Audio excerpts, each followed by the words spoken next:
Hello students, welcome to RPM rectifying physics minds. मैं सुजीत कुमार आपके साथ वर्क एनर्जी पावर का लेक्चर नंबर 4 में पहुंच चुके हैं हम लोग। अगर आपने इसके पहले के लेक्चर्स को नहीं देखा है तो आई बटन को क्लिक करके या फिर डिस्क्रिप्शन में लिंक को क्लिक करके उस सारे लेक्चर्स को देख लीजिए ताकि हम लोग इस लेक्चर को अच्छे से प्रोसीड कर पाएंगे। बेसिकली इस लेक्चर में हम लोग पढ़ने वाले हैं क्या, पोटेंशियल एनर्जी। पोटेंशियल एनर्जी अभी के स्टैंडर्ड के लिए, वर्क पावर एनर्जी के स्टैंडर्ड के लिए हम लोग दो सिस्टम के लिए डिफाइन करेंगे, अर्थ प्लस ऑब्जेक्ट सिस्टम जिसको हम लोग बोलेंगे ग्रेविटेशनल पोटेंशियल एनर्जी, और स्प्रिंग प्लस ऑब्जेक्ट सिस्टम जिसको बोलेंगे हम लोग स्प्रिंग पोटेंशियल एनर्जी। तो जैसा कि आप जानते हैं कि हम छोटे छोटे लेक्चर बनाते हैं, एक पर्टिकुलर टॉपिक, एक सब टॉपिक बेस्ड लेक्चर बन रहा है ताकि आप एक लेक्चर को देखने के लिए आए, उस पर कंप्लीट नॉलेज लेके आप जाइए। तो इस लेक्चर में स्पेशली हम लोग पढ़ने वाले कौन सा part, gravitational potential energy, that is earth plus object system. और अंत में हम लोग फोर्स और पोटेंशियल एनर्जी का एक बेहतरीन रिलेशन देखने वाले हैं जो कि हमें 12th तक काम आएगा। 12th क्लास के कुछ टॉपिक्स मिलेंगे आपको, वहाँ तक काम आएगा। बहुत ही शानदार, बहुत इंपॉर्टेंट होने वाला है। और पोटेंशियल एनर्जी के कैलकुलेशन भी बहुत तरीके के सिस्टम का हम लोग करने वाले हैं। उसके बाद जैसा कि मैंने बताया कि रिलेशन बिटवीन फोर्स और पोटेंशियल एनर्जी हम लोग देखेंगे। मतलब फोर्स रहेगा तो पोटेंशियल एनर्जी कैसे निकालना है, और पोटेंशियल एनर्जी गिवन रहेगा तो हम फोर्स कैसे निकालेंगे। तो कुल मिला के ये लेक्चर में बहुत मजा आने वाला है। So get ready to accelerate your learning with full of energy, with full of excitement. Let's start. तो चलिए स्टार्ट करते हैं हम लोग। पोटेंशियल एनर्जी, हेडिंग डालिए सुंदर सा, पोटेंशियल एनर्जी। जैसा कि हमने लास्ट लेक्चर में पढ़ा था, कौन सा lecture, conservative force, non conservative force में हमने बहुत सारी बातें की थी और वहाँ पे पोटेंशियल एनर्जी को हम लोग डिफाइन कर दिए थे, कब पोटेंशियल एनर्जी का केस आता है। हालांकि वो कोई नई सी एनर्जी कुछ भी नहीं है ये, ठीक है ना। एक्चुअली ये क्या है, जब भी हम वर्क करते हैं कंजर्वेटिव फोर्स के अगेंस्ट, अच्छा वर्क करने का मतलब मैंने आपको बताया था कि एनर्जी ट्रांसफ़र करना, वर्क मतलब एनर्जी ट्रांसफ़र करना है ना। जब भी हम फोर्स लगाते हैं और हमारी एनर्जी ट्रांसफ़र हो जाती है, सो वी से वर्क इज़ डन, ठीक है ना। तो जो ट्रांसफर्ड अमाउंट ऑफ एनर्जी है टू द सिस्टम, अगर सिस्टम वो ट्रांसफर्ड एनर्जी स्टोर करता है तो हम बोलेंगे कि जो अगेंस्ट वाला फोर्स है वो कैसा फोर्स है, कंजर्वेटिव फोर्स है। मतलब हम कंजर्वेटिव फोर्स के अगेंस्ट जब भी वर्क करेंगे तो एनर्जी क्या होगी, स्टोर होगी, and that stored energy is called what, potential energy, ठीक है ना। उस सिस्टम में स्टोर हो जाती है और वो उसकी पोटेंशियल एनर्जी का चेंज बताता है कि कितना, जैसे मान लो हमने 10 जूल ट्रांसफ़र किया तो 10 जूल से एनर्जी क्या हो जाएगी, इंक्रीज कर जाएगी, ठीक है ना। मतलब पोटेंशियल एनर्जी में क्या हो गया, स्टोर हो गया। और हमने इक्वेशन इसीलिए लिखा था कि वर्क डन जब जितना हम करते हैं ना, जितना हमने वर्क डन किया वो अगर स्टोर हो जाता है तो पोटेंशियल एनर्जी कहलाएगा। मतलब कंजर्वेटिव फोर्स अगेंस्ट आप जितना वर्क कर रहे हो ना, वो पोटेंशियल एनर्जी कहलाएगा, ठीक है ना। और हमें पता है कि work done external equals to minus of work done by conservative force होगा। कंजर्वेटिव फोर्स कितना वर्क करता है उतना ही करता है, बस नेगेटिव साइन के साथ। तो इन दोनों इक्वेशन को कंबाइन करते हैं तो मुझे पता चलता है कि ये जो पोटेंशियल एनर्जी होती है minus of work done by conservative force होती है। और इसको हालांकि हमें रियलिटी में ऐसे लिखना चाहिए, D U equals to minus D W C, ठीक है ना। हमें आपको सिर्फ पोटेंशियल एनर्जी हमने आपको बताया था, लेकिन वास्तव में क्या हम लोग डिफाइन करते हैं, सबसे पहले चेंज इन पोटेंशियल एनर्जी हम लोग डिफाइन करते हैं। क्योंकि एक मतलब एब्सोल्यूट पोटेंशियल एनर्जी डिफाइंड नहीं है, किसी पॉइंट के रिस्पेक्ट में हम लोग पोटेंशियल एनर्जी डिफाइन करते हैं। हम लोग कहते हैं, हम लोग इसको ऐसे भी लिख सकते हैं, delta U equals to minus work done by conservative force, ठीक है ना, चेंज इन पोटेंशियल एनर्जी, ठीक है। तो इसको लिख सकते हैं U final minus U initial equals to minus work done by conservative force. ये छोटा सा वर्क है ना, तो मैं इसको ऐसे लिख सकता हूँ, work done initial potential energy minus final potential energy equals to क्या, ठीक है ना। अब यहाँ पे एक इम्पोर्टेंट बात आती है। अब बात ये है कि रेफरेंस वाली बात, ठीक है ना, रेफरेंस वाली बात, ठीक है ना। देखो मैं इस इक्वेशन को थोड़ा सा मैं एक्सटेंड करूँ, मैं इसी इक्वेशन को अभी लिखूँगा। जैसे मान लो आप डी यू इक्वल्स टू मैंने लिखा माइनस डी डब्ल्यू सी, दोनों तरफ मैंने इंटीग्रेशन लगा दिया, ठीक है। तो D U equals to minus integration of, ये work done by conservative force है ना, तो मैं ऐसा लिख सकता हूँ क्या, फोर्स डॉट डी एस, और ये कौन सा फोर्स है मेरे बाबू, कंजर्वेटिव फोर्स है, ठीक है ना। कंजर्वेटिव फोर्स का मैंने यहाँ पे वर्क डन लिखा है, तो हम लोग कहते हैं कि change in potential energy is negative of work done by conservative force, ठीक है ना। तो देखो मैंने यहाँ पे लिमिट लगाया, ठीक है। जिससे मान लो आप यहाँ पे मैंने लिखा पोजीशन 1, पोजीशन 1, यहाँ लिखा पोजीशन 2। तो पोजीशन 1 के रेस्पेक्ट मतलब पार्टिकल जब पोजीशन 1 पे है, किसी पोजीशन पे, मान लो यहीं पे ले लो, मान लो पार्टिकल यहाँ पे, तो इसको मैंने ले लिया पोजीशन 1 और पार्टिकल यहाँ पे आ गया तो यहाँ पे मैंने ले लिया पोजीशन 2। ठीक है, तो पोजीशन 1 के रेस्पेक्ट में पोटेंशियल एनर्जी क्या है, U1 है, और पोजीशन 2 के रेस्पेक्ट में पोटेंशियल एनर्जी U2 है। तो मैं यहाँ कह सकता हूँ U2 माइनस U1। ठीक है ना, U2 माइनस U1 कह सकता हूँ, और ये होगा नेगेटिव ऑफ, ऐसे लिखा। ठीक है ना, तो मैं इसको और अच्छे से लिखना चाहता हूँ तो मैं ऐसे लिख सकता हूँ कि U1 minus U2 is FC DS। ये माइनस ख़त्म हो गया इसमें, है ना, मैंने माइनस कॉमन ले लिया तो U1 माइनस U2 हो गया, ये माइनस माइनस कैंसिल हो गया। ठीक है ना, मतलब ये जो इक्वेशन है ना, चाहे इसको मैं बोल सकता, ये इक्वेशन, ये भी इंपॉर्टेंट है, दोनों इक्वेशन इंपॉर्टेंट है, ये भी इक्वेशन इंपॉर्टेंट है। ये क्या देगा आपको, चेंज इन पोटेंशियल एनर्जी देगा। ठीक है ना, और ये initial minus final potential energy देगा। ठीक है ना, अब चलिए कुछ बेसिक बातें करते हैं। बेसिक बातें ये है, जैसे मान लीजिए मैंने पोजीशन 1 को रेफरेंस ले लिया, पोजीशन 1 क्या ले लीजिए हमने, रेफरेंस ले लिया, मतलब यहाँ पे मैंने रेफरेंस ले लिया। तो हम लोग मानते हैं कि रेफरेंस पर जो पोटेंशियल एनर्जी होती है ना, U एट रेफरेंस जो होता है ना, 0 होता है। हम लोग ऐसा मानते हैं, रेफरेंस पर पोटेंशियल एनर्जी हम लोग क्या मानते हैं जी, 0 मानते हैं। ठीक है ना, तो कहने का मतलब ये है कि पोजीशन 1 के कोरिस्पोंडिंग U1 है ना, और तो हम कह सकते हैं कि ये U1 क्या आ गया, 0 आ गया, और किसी पोजीशन 2 पे U2 क्या है, U है। तो मैं यहाँ पे क्या लिख सकता हूँ, U लिख सकता हूँ, U लिख सकता हूँ यहाँ पे, और मैं लिख दूंगा क्या, माइनस FC डॉट DS। देखो यहाँ पे FC नहीं लिखूंगा तब भी आपको क्लियर होना चाहिए कि अगर हम पोटेंशियल एनर्जी लिख रहे हैं तो डेफिनेटली यहाँ पे कंजर्वेटिव फोर्स ही होगा। कंजर्वेटिव फोर्स के लिए ही पोटेंशियल एनर्जी डिफाइंड है। कंजर्वेटिव फोर्स होगा तभी तो एनर्जी स्टोर होगी, तभी तो पोटेंशियल एनर्जी आएगी। स्टोर्ड एनर्जी को ही तो पोटेंशियल एनर्जी कहते हैं। ठीक है ना, इसलिए अगर मैं यहाँ पे कंजर्वेटिव फोर्स ना लिखूँ तब भी आपको पता होना चाहिए कि कंजर्वेटिव फोर्स ही है।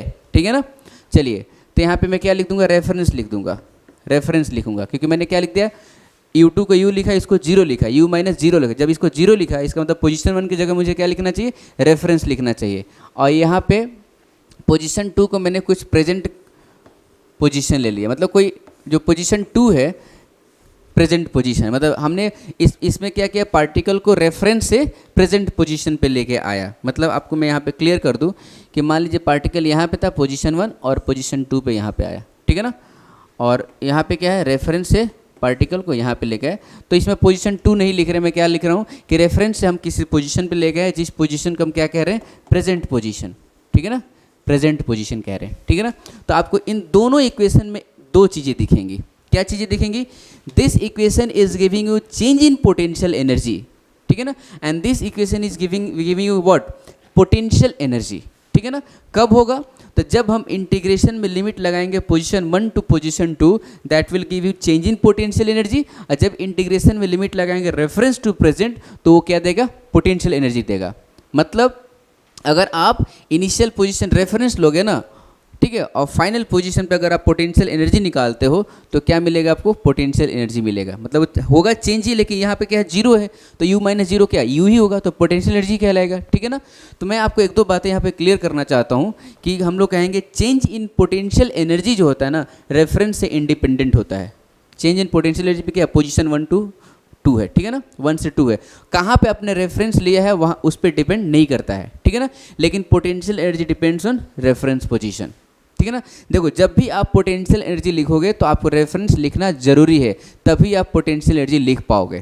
ठीक है ना, तो अभी ये सारी बातें थोड़ी सी आपको हवा हवा लग रहा होगा। ठीक है ना, अभी मैं पोटेंशियल एनर्जी का वैल्यू निकालूंगा। ठीक है ना, उसको हम लोग डिफाइंड कर देंगे। ठीक है, उसके बाद आपको पता चलेगा कि इन इक्वेशंस का क्या महत्व है। उसके बाद हम लोग इसका कंक्लूजन और कुछ कुछ पॉइंट्स हम लोग इसमें लिख लेंगे। ठीक है ना, तो देखिए अभी हमारे लाइफ में पोटेंशियल एनर्जी, ठीक है ना, जब जब कंजर्वेटिव फोर्स होगा तब तक पोटेंशियल एनर्जी क्या होगा, डिफाइंड होगा।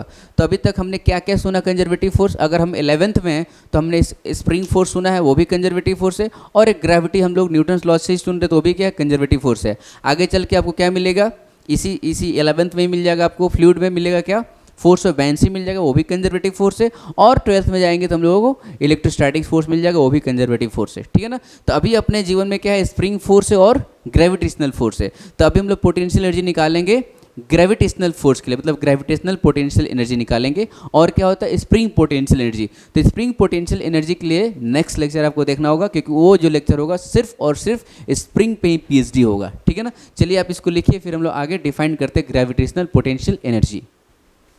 तो मैं पोटेंशियल एनर्जी को निकालने के लिए बस मैं यही इक्वेशन यूज करूँगा। मैं क्या करूँगा ना, मैं वर्क करूँगा ग्रेविटी के अगेंस्ट, और जो ग्रेविटी के अगेंस्ट जो वर्क करेंगे, एक्सटर्नल फोर्स जो वर्क डन आएगा, एक्सटर्नल फोर्स का जो वर्क डन आएगा वही क्या कहलाएगा, पोटेंशियल एनर्जी कहलाएगा, ठीक है ना।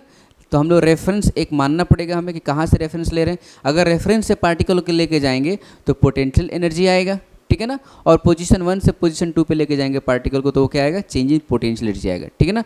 तो चलिए मान लीजिए ये अर्थ का सरफेस है, ठीक है ना, और हम सरफेस, ये क्या है, सरफेस है ना अर्थ का, इसी को मैं क्या ले रहा हूँ, रेफरेंस ले रहा हूँ, ठीक है ना। मतलब अर्थ का सरफेस क्या है, रेफरेंस है।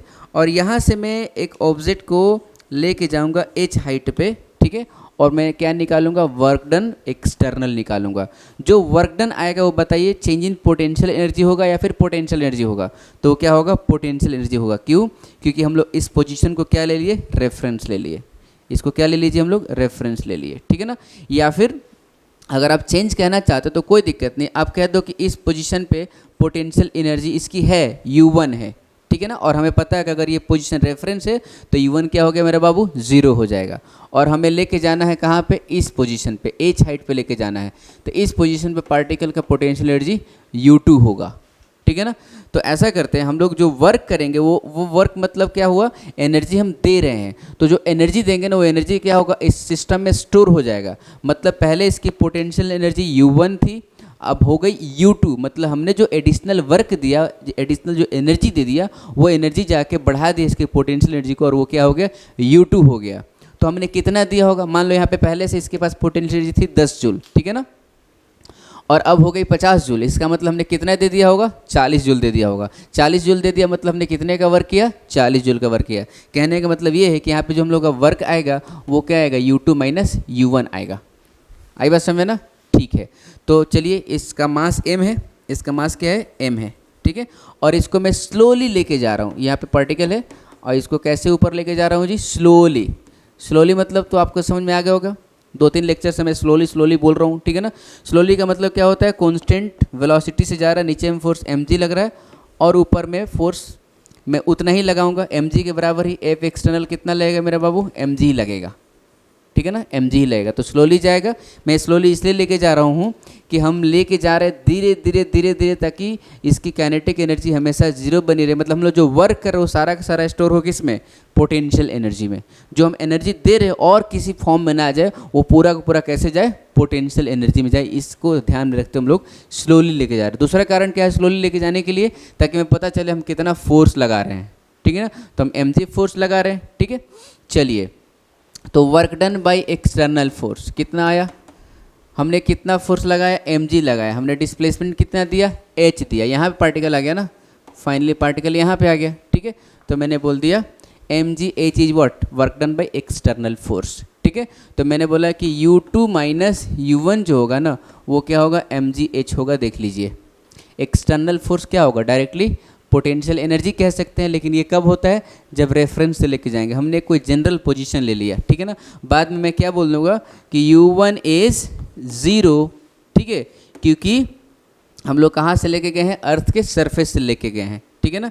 मतलब हम लोग कहाँ पे गए थे, हम लोग रेफरेंस पे थे, एट रेफरेंस, ठीक है ना। तो मैं कह सकता हूँ कि u2 क्या है, u2 u है, जब हाइट क्या है, जब पोजीशन क्या है उसका h है। तो मैं कह सकता हूँ कि u is what, mg h। मतलब मैं बोलूँगा कि potential energy of this object of mass m, potential energy of this object of mass m is mgh when reference is taken at earth surface. मेरी बात सुनना ही क्या, मैं पोटेंशियल एनर्जी अगर किसी ऑब्जेक्ट का बताऊंगा तो मुझे ज़रूर बताना पड़ेगा कि रेफरेंस मैंने कहाँ पे लिया है, ठीक है ना। तो मैंने रेफरेंस कहाँ पे लिया, सरफेस, अर्थ के सरफेस पे लिया है, ठीक है ना। अर्थ के सरफेस पे मैंने क्या लिया, रेफरेंस लिया, ठीक है ना। तो हमें बोलना पड़ेगा किसी भी ऑब्जेक्ट का पोटेंशियल एनर्जी जो होता है mgh होता है, ठीक है ना। लेकिन रेफरेंस कहाँ लिया गया रहता है, वो अर्थ सरफेस पे लिया गया रहता है, ठीक है ना। और व्हाट इज एच, तो H is height of object from reference, ठीक है ना। जहाँ पे रेफरेंस लेंगे वहाँ से हाइट लेते हैं एच, ठीक है ना। मतलब ऑब्जेक्ट का पोटेंशियल क्या होगा जी, तो M G into height of object from reference position. और कोई ज़रूरी नहीं कि आपको रेफरेंस पोजीशन अर्थ के सरफेस पे ही लेना है, ठीक है ना। अगर कुछ नहीं बोला गया तो हम लोग अर्थ के सरफेस पे ले लेते हैं, अगर बोलेगा तो हम कहीं भी ले सकते हैं, कोई टेंशन नहीं है। आप रेफरेंस कहीं भी ले लो, उससे कोई प्रॉब्लम नहीं आने वाली है, ठीक है ना। क्योंकि हम लोग जब भी लिखते हैं क्वेश्चन में क्या लिखते हैं, चेंज इन पोटेंशियल एनर्जी लिखते हैं। और अभी मैंने आपको इक्वेशन दिखाया था ना कि चेंज इन पोटेंशियल एनर्जी का जो इक्वेशन आया था माइनस पोजीशन 1 आया था, ये आया था। चेंज इन पोटेंशियल एनर्जी में रेफरेंस का कोई बात ही नहीं थी, है ना। मतलब कहते हैं कि change in potential energy is independent from reference position. लेकिन पोटेंशियल एनर्जी डिपेंड करेगा रेफरेंस पोजीशन पे। अगर मान लो कि हमने रेफरेंस यहाँ पे ले लिया, हमने अगर मान लो रेफरेंस यहाँ पे ले लिया, ठीक है ना, अर्थ सरफेस से h/2 पे, तो रेफरेंस से ऑब्जेक्ट कितने हाइट पे है हमारा, h/2, ठीक है ना। तो इसकी पोटेंशियल एनर्जी कितनी होगी, mg इंटू h/2 होगी, ठीक है ना। तो पोटेंशियल एनर्जी चेंज हो सकती है रेफरेंस चेंज करने से, लेकिन change in potential energy reference change करने से potential change in potential change नहीं होगी, ठीक है ना। चलिए एक एग्जांपल करते हैं हम लोग, इसको मैं मिटा देता हूँ, मैं आपको दिखाता हूँ कि सच में ऐसी बात है कि नहीं जो हम लोग बोल रहे हैं, ठीक है। चलिए मान लीजिए आप, मेरे पास ये 1 2 3 4 4 फ्लोर हैं, ठीक है ना, घर का, ठीक है। और ईच फ्लोर का हाइट जो है ना 10 मीटर है, 10 मीटर है, ठीक है, ये भी 10 मीटर है। एक ऑब्जेक्ट है हमारे पास जिसका मास 1 kg है, ठीक है, 1 kg है।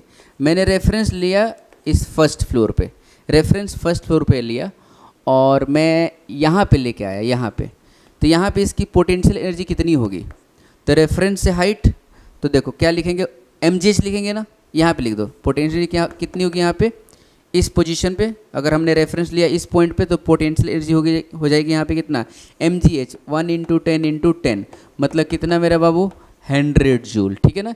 यहाँ पे पोटेंशियल एनर्जी कितनी होगी, तो 1 इंटू 10 इंटू कितना, 10 + 10 20, मतलब कितना, 200 जूल, ठीक है ना। यहाँ पे कितना हो जाएगा, 300 जूल हो जाएगा पोटेंशियल एनर्जी, ठीक है ना। अच्छा, हमने जब रेफरेंस यहाँ पे लिया तो इस पोजीशन पे पोटेंशियल इतनी आई, इस पे 200 आया, इस पे 300 आया, ठीक है भाई, ओके। चलिए अब ऐसा करते हैं, रेफरेंस चेंज करते हैं हम लोग, ठीक है ना। आप ऐसा करिए, हम रेफरेंस ले लेते हैं इस पोजीशन को, इस पोजीशन को मैंने रेफरेंस ले लिया, ठीक है। तो बताइए u1 क्या हो जाएगा, तो मैं बोलूँगा, ये पिंक से लिख रहा हूँ मैं, u1 क्या होगा, 0 होगा। कब, जब रेफरेंस कहाँ पे, फर्स्ट फ्लोर पे। देखो ग्राउंड फ्लोर पे था तो यहाँ पर पोटेंशियल एनर्जी कितनी थी, 100 थी। जब यहाँ पे रेफरेंस ले लिया तो इसकी पोटेंशियल कितनी होगी, 0। मैंने आपको बताया कि रेफरेंस पे पोटेंशियल एनर्जी हम लोग क्या मानेंगे, 0 मानेंगे, ठीक है ना। यहाँ पे पोटेंशियल एनर्जी कितनी होगी बताना, तो रेफरेंस से हाइट लेते हैं ना, mgh, तो 1 इंटू, इस बार हाइट कितना रेफरेंस है, 10 इंटू 10 कितना, 100 जूल, ठीक है ना। यहाँ पे क्या हो जाएगा मेरे बाबू, तो यहाँ पे हो जाएगा 200 जूल, है ना, यहाँ पे हो जाएगा 200 जूल, ठीक है। देखो तो रेफरेंस मैंने यहाँ पे रखा था तो ये सब था 100 200 300, और यहाँ पे रखा, यहाँ पे रेफरेंस लेके आ गया तो पोटेंशियल एनर्जी यहाँ पे 0 हो गई, 200 हो गई, 200 हो गई। पोटेंशियल एनर्जी चेंज हुआ कि नहीं हुआ, रेफरेंस चेंज करने से हुआ ना, हुआ, ठीक है। अब ऐसा करते हैं, चेंज इन पोटेंशियल एनर्जी निकालते हैं। तो पोटेंशियल एनर्जी का चेंज हम किस में से किस में निकाले बताइए आप, ठीक है। मैं ऐसा करता हूँ, 2 - 3 करता हूँ, ठीक है ना, u3 - u2 करो। तो u3 - u2 जब रेफरेंस कहाँ पे है, ग्राउंड पे है।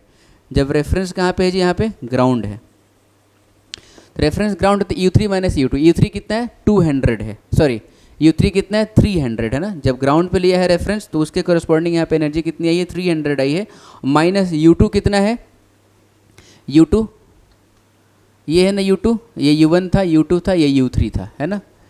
तो u2 कितना होगा, 200 होगा, मतलब चेंज कितने का आया, 100 जूल का आया। चलिए u3 - u2 निकालिए जब रेफरेंस कहाँ पे, फर्स्ट फ्लोर पे है, ठीक है ना,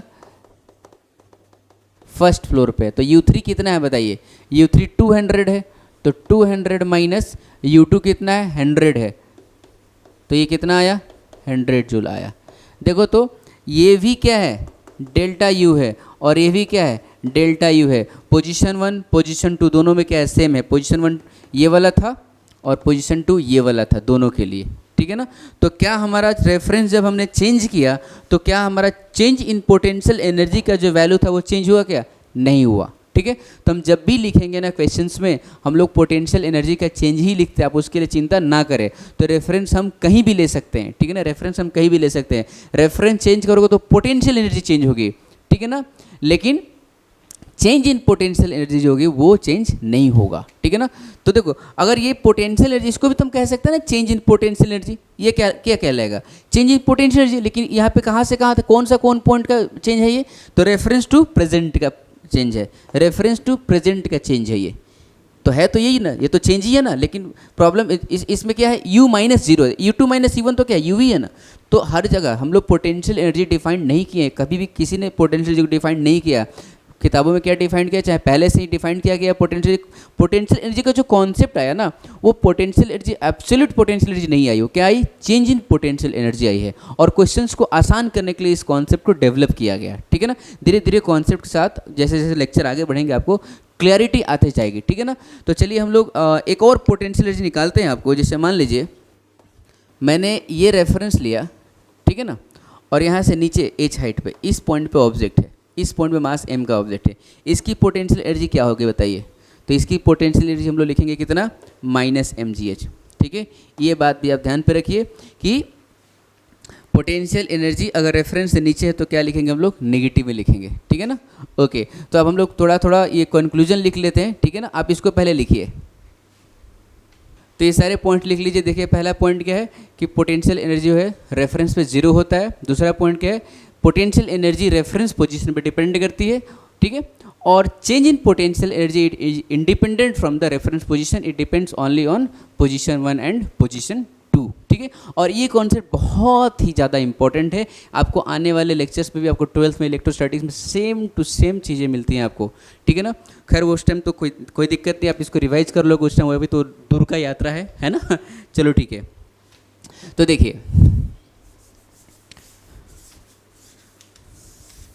मैंने बोला आपको कि पोटेंशियल एनर्जी अगर कोई ऑब्जेक्ट यहाँ पे है h हाइट पे, इसका मास m है, तो इसकी पोटेंशियल एनर्जी mgh होगी when reference is taken as at surface of earth, ठीक है ना। इसकी पोटेंशियल एनर्जी ये होगी, ठीक है ना। अच्छा इसका पोजीशन में थोड़ा सा नीचे कर दिया तो पोटेंशियल एनर्जी घट गया है कि नहीं, नीचे लेके आ जाएगा तो पोटेंशियल क्या हो जाएगी, नेगेटिव आ जाएगी। डेफिनेटली पोटेंशियल एनर्जी किस पे डिपेंड कर रही है, पोजीशन पे डिपेंड कर रही है कि नहीं, कहाँ पे है, प्रेजेंट पोजीशन पे डिपेंड कर रही है, ठीक है ना। तो देखिए अगर हम थोड़ा सा बल्क ऑब्जेक्ट की बात करूँ, जैसे मान लो ये सरफेस है, हम लोग अभी रेफरेंस कहाँ पे ले रहे हैं, तो अर्थ सरफेस पे ले रहे हैं, ठीक है। और ऐसे मैंने एक ऑब्जेक्ट रख दिया, मान लो ये रॉड है, लेंथ L का रॉड है और मास m है, ठीक है। आप इसकी पोटेंशियल एनर्जी बताइए, यहाँ से ये h हाइट पे है, तो इसकी पोटेंशियल एनर्जी क्या होगा मेरे बाबू, इसकी पोटेंशियल एनर्जी कितनी होगी। तो ये पूरा का पूरा मास कितने हाइट पे, h हाइट पे, तो मैं सिंपली बोल दूंगा क्या है, mgh है, ठीक है ना, mgh है। पूरा का पूरा जितने भी मास है पूरा पूरा कितने हाइट पे, h हाइट पे, तो mgh लिख दूंगा मैं, ठीक है ना। ओके, वही रॉड मैंने ऐसे रख दिया, रॉड को मैंने ऐसे रखा, वही रॉड सेम रॉड है, लेंथ L मास m। इस बार पोटेंशियल एनर्जी आप क्या लिखोगे, हमने रेफरेंस यही लिया है, ठीक है ना। तो बताइए पोटेंशियल एनर्जी हम लोग क्या लिखेंगे इस बार, ठीक है। तो जब ऐसा कुछ बल्क ऑब्जेक्ट हो, ठीक है ना, बल्क ऑब्जेक्ट है और उसकी हाइट वेरी कर रही है, तो इस टाइम हम लोग क्या लिखते हैं, पोटेंशियल एनर्जी, तो m into G into H centre of mass लिखते हैं, ठीक है ना, h सेंटर ऑफ मास। तो सेंटर ऑफ मास का हाइट कितना है, हम लोग तो क्या मानते हैं, सेंटर ऑफ मास में क्या मानते हैं, हम लोग एज्यूम करते हैं कि सेंटर मास वो पॉइंट होता है जहाँ पे सारे के सारे मासेस कंसंट्रेटेड है ना। तो इसकी पोटेंशियल एनर्जी क्या हो जाएगी, mgh/2 हो जाएगी, ठीक है ना। इसमें लेकिन थोड़ी कहानी बाकी है, अब टेंशन ना लो, थोड़ी कहानी बाकी है, ठीक है ना, this is not complete. Okay okay, और देखते हैं थोड़ा बेसिक पहले देख लेते हैं, फिर आपको इसका चर्चा कर दूंगा। देखो अगर मान लो मैंने रॉड को ऐसे रख दिया, रॉड को मैंने एंगल बना के रख दिया थीटा, लेंथ L मास m, इस बार पोटेंशियल एनर्जी कितनी होगी, तो मैंने बोला कि जब हाइट वेरी कर रहा होगा, मतलब बल्क ऑब्जेक्ट है, ठीक है ना, तो उस टाइम हम लोग क्या लिखते हैं, mg into height of centre of मास। तो सेंटर ऑफ मास का हाइट कितना होगा, तो सेंटर ऑफ मास तो यहीं पे होगा, रॉड के मिड पॉइंट पे होगा, मतलब ये वाला लेंथ कितना होगा बताइए, L/2 होगा। तो इसकी हाइट कितनी होगी, हम लोग कंपोनेंट पढ़ चुके हैं, ठीक है। ये क्या होगा, L/2 cos थीटा होगा, और ये कितना होगा मेरे बाबू, L/2 sin थीटा होगा, ठीक है ना। तो ये हाइट ऑफ सेंटर ऑफ मास जो हो जाएगा L/2 sin थीटा, ठीक है। तो यहाँ पे मैं पोटेंशियल एनर्जी लिख सकता हूँ इसका mg L/2 sin थीटा लिख सकता हूँ, ठीक है। ये आपको एक साथ सारा एग्जाम्पल कराया मैंने, ठीक है।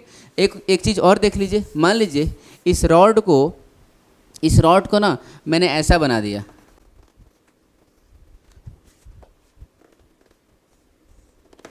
वही मास m है इसका, और रेडियस r का मैंने आर्क बना दिया है। इस बार इसका हाइट क्या हो जाएगा सेंटर ऑफ मास का, ये सेंटर ऑफ मास होगा, तो इसकी हाइट L/2 नहीं होगी, ये वाली हाइट होगी, ठीक है ना। हालांकि इस पर हम लोग चर्चा नहीं कर रहे, इसका हाइट ऑफ सेंटर ऑफ मास कुछ अलग हो जाएगा, और यहाँ पोटेंशियल एनर्जी इसका भी आ जाएगा mgh सेंटर ऑफ मास आ जाएगा।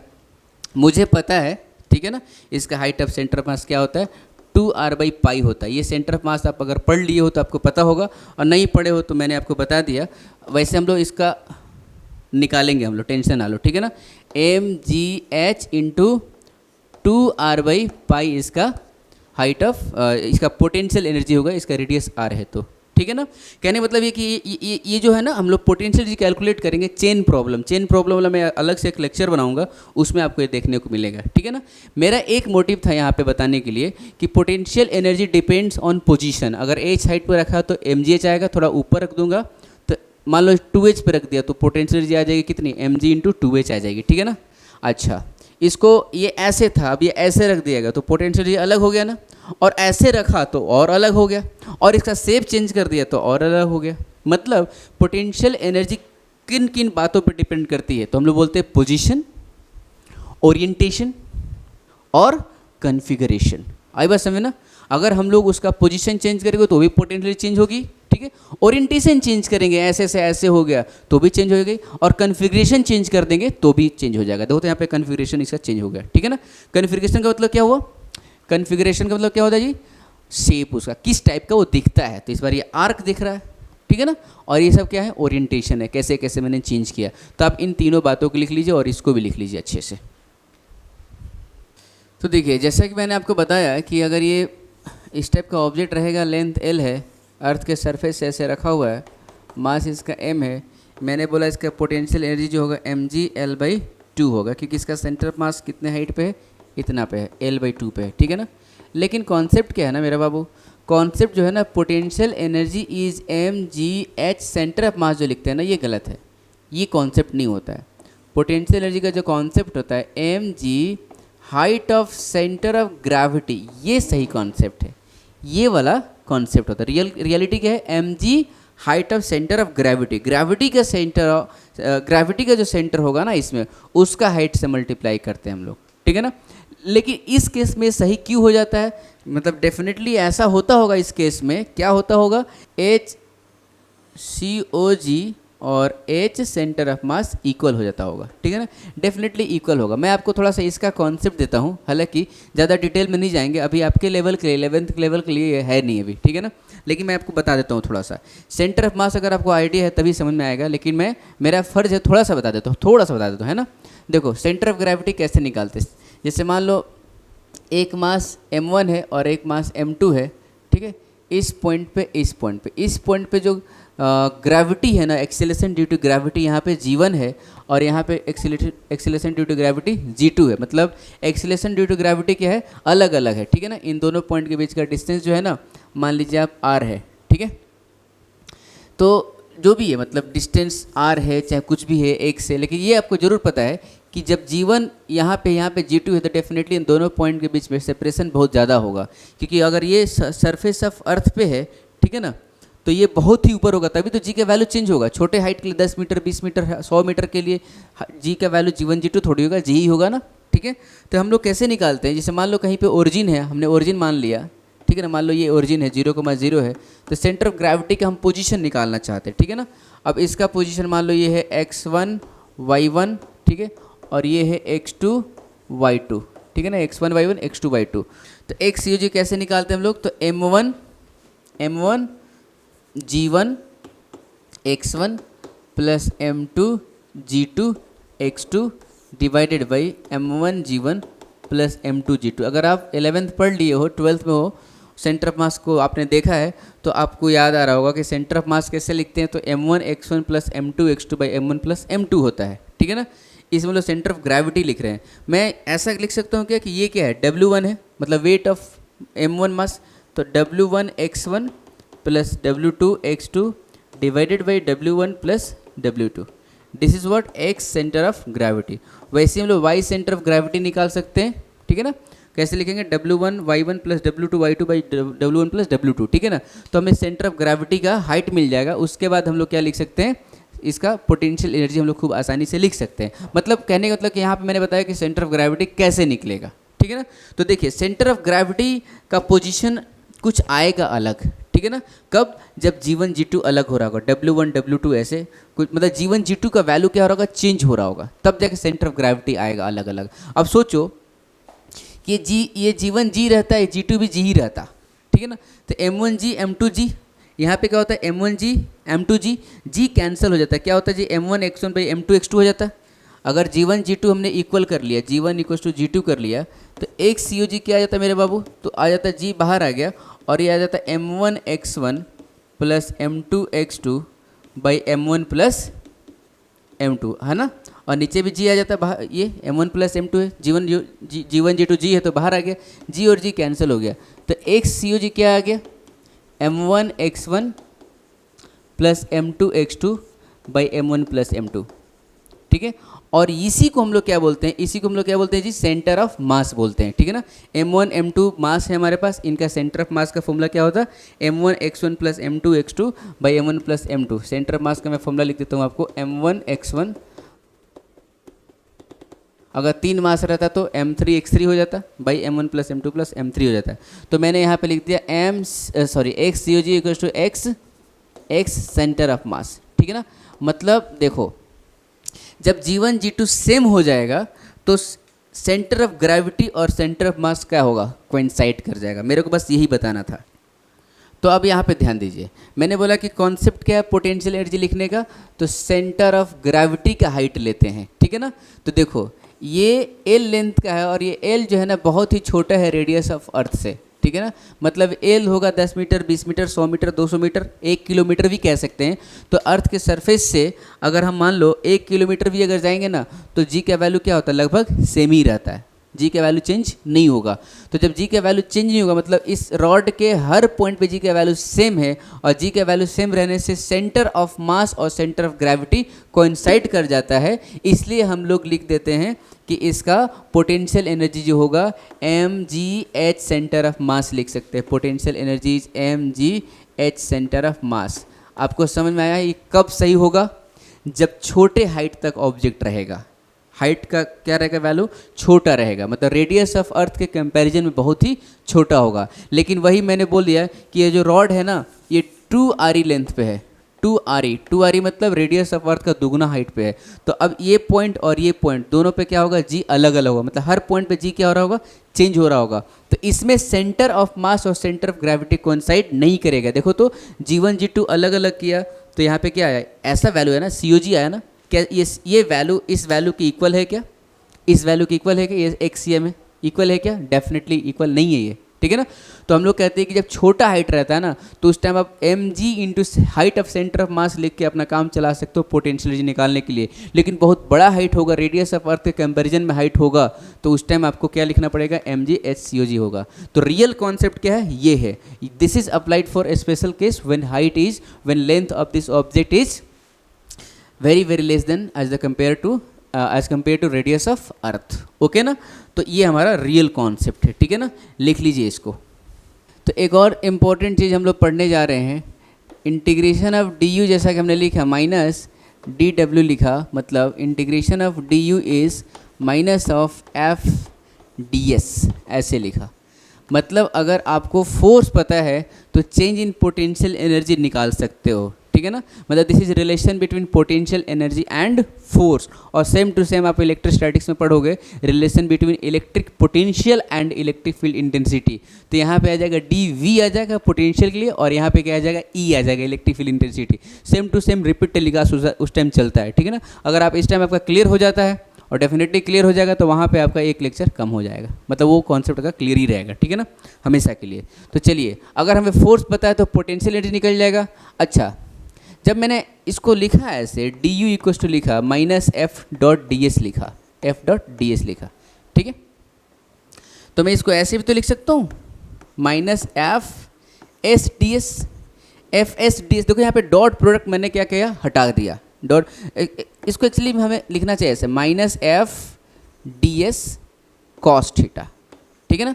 तो मैं इसको बोल सकता हूँ ऐसे कि F cos theta into D S लिख सकता हूँ ना, and F cos theta is what, component of force along D S, component of force along D S, चाहे एस कह सकते, कंपोनेंट फोर्स अलोंग एस। तो मैंने component of force along S को मैं क्या लिख सकता हूँ, एफ एस लिख सकता हूँ इंटू डी एस लिख सकता हूँ, ठीक है ना, ये माइनस है यहाँ पे, ठीक है। तो मैंने लिखा इस एफ डॉट डी एस को एफ एस डी एस लिखा। अगर हमारा लेक्चर आपने डॉट प्रोडक्ट का देखा होगा तो ये आपको बहुत अच्छे से एक ही बार में क्लियर हो गया होगा, है ना। इसलिए अगर आपने नहीं देखा है मेरा लेक्चर तो आप देख ही लीजिएगा, क्योंकि वो देखेंगे तो आपका डॉट प्रोडक्ट का रियल फील आएगा। ए डॉट बी थीटा, तो हम लोग क्या देते हैं, A dot B A B parallel लिखते हैं, मतलब magnitude of A into B का वो कंपोनेंट जो ए की तरफ है। तो मैंने लिखा मैग्नीट्यूड ऑफ डी एस लिखा और एफ का वो कंपोनेंट लिखा जो एस की तरफ है, तो ये लिख दिया। तो मैंने लिख दिया F S is what minus D U by D S लिख दिया, F S equals to minus D U by D S. ये बहुत ही इंपॉर्टेंट कॉन्सेप्ट है। अच्छा, एफ एस क्या है मेरे बाबू, F S is what, F S is component of force, component of force, this is not net force, this is what component of force. हम कहते हैं कि negative gradient of potential energy gives component of force. ये क्या कहलाएगा, ये तो gradient कहलाएगा ना, D U by D S क्या कहलाएगा, D U by D S gradient कहलाएगा। तो ग्रेडियंट का नेगेटिव है, हम कहते हैं कि negative gradient of potential energy gives what, component of force. तो अगर आपको पोटेंशियल एनर्जी दिया हुआ है तो डेफिनेटली इसको डिफ्रेंशिएट करके माइनस मल्टीप्लाई करोगे तो क्या मिलेगा, कंपोनेंट ऑफ फोर्स मिलेगा। और फोर्स दिया है तो इंटीग्रेट करोगे तो पोटेंशियल एनर्जी मिलेगा। कौन सा मैंने नया बात बताया, कुछ नया बात बताया क्या, बिल्कुल नहीं बताया, ठीक है ना। तो देखिए, तो एफ एस है, एफ एस तो कोई कंपोनेंट होता ही नहीं, हमने तो क्या सुना है, एफ एक्स सुना है।